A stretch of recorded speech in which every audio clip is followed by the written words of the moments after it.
Hey everyone, welcome back to our channel. Today I'm going to show you how you can disable PowerShell 2.0 into your Windows 11. So basically, PowerShell 2.0 is a very older version, so we will going to disable it. But it doesn't mean that you are disabling all the PowerShell feature into Windows 11.10. We are going to only disable PowerShell 2.0. So without wasting any time, let's get started.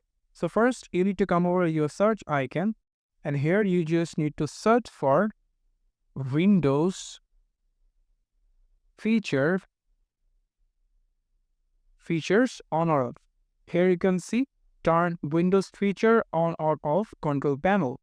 So if we click on that, you'll get an interface from Windows feature. So if we scroll down a little bit, and here you will find the Windows PowerShell 2.0.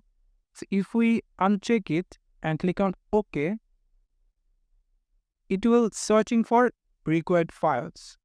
So it will take some of seconds, and you can see applying changes, and Windows complete the request changes. If we close it, and now if we go for Windows Start icon, click on the power and click on Restart.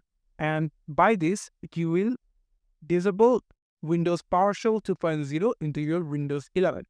So this is how you can disable Windows PowerShell 2.0 into your Windows 11. Thank you so much for watching this video. I hope to see you in another video. Till then, goodbye. And don't forget to like, subscribe, and comments.